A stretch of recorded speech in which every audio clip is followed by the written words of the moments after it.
And there came a day in 1973 when the federal government sued Donald and Fred by name and their company for racial bias.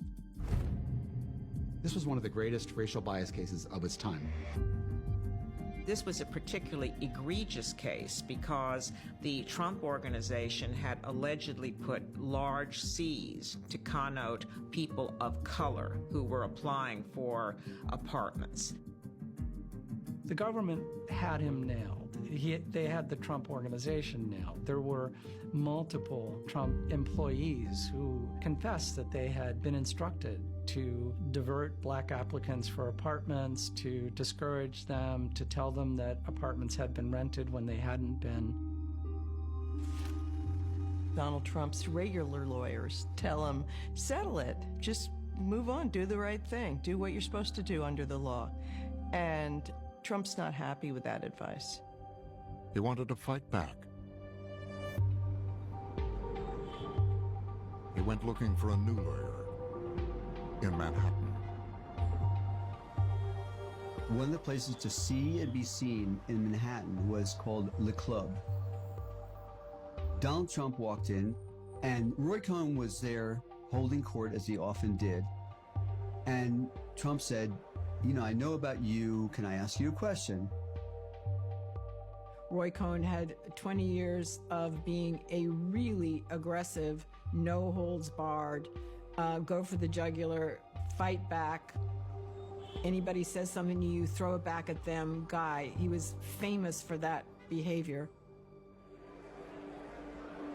And as legend has it, Donald stuck out his hand and introduced himself and said, my father is being sued by the Justice Department over this race discrimination. What should we do?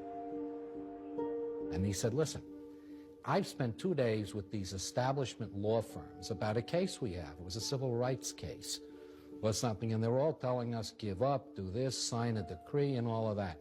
He says, I followed your career, and you're a little bit crazy like I am, and you stand up to the establishment. Can I come see you? And I said, sure. When they met, Roy said to him, you might be guilty, it doesn't matter. Go after the Justice Department. Don't ever admit guilt. Fight it. You'll kill them. Just deny everything and fight. And Trump was totally taken by that, and he hired Roy Cohn as his lawyer. That was a defining moment for Donald Trump. Donald Trump was on the ropes. There was no doubt they had discriminated. There's no doubt there was wrongdoing. And yet, Roy Cohn showed him that you can turn around a situation just by ignoring the facts and going after your attacker. Trump countersued the Justice Department for $100 million. I have never, nor has anyone in our organization ever, to the best of my knowledge, discriminated or shown bias in renting our apartments. This is a classic example of where Trump begins to demonstrate something he talks about all the time today, which is he's a counterpuncher. So somebody comes out after him and says that he's done something nefarious and horrible, and he just goes back at them with all guns blazing. You know, boom, boom, boom, and admits nothing, never admit anything, never say you made a mistake, just keep coming. His countersuit didn't work, and in fact, he did end up quietly settling out of court. But Roy went on the offensive and said, this is a victory. Trump was vindicated. He knew before anybody else did that the court of public opinion is often more important than a court of law. The lesson from Roy Cohn was, don't go the way the establishment does. Don't play by the rules.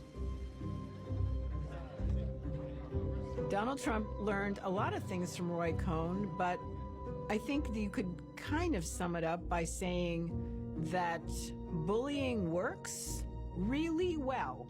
If you punch back, most people withdraw and just look at what you can get away with. For Donald Trump, Roy Cohn's playbook would become a guide to life, business, and politics.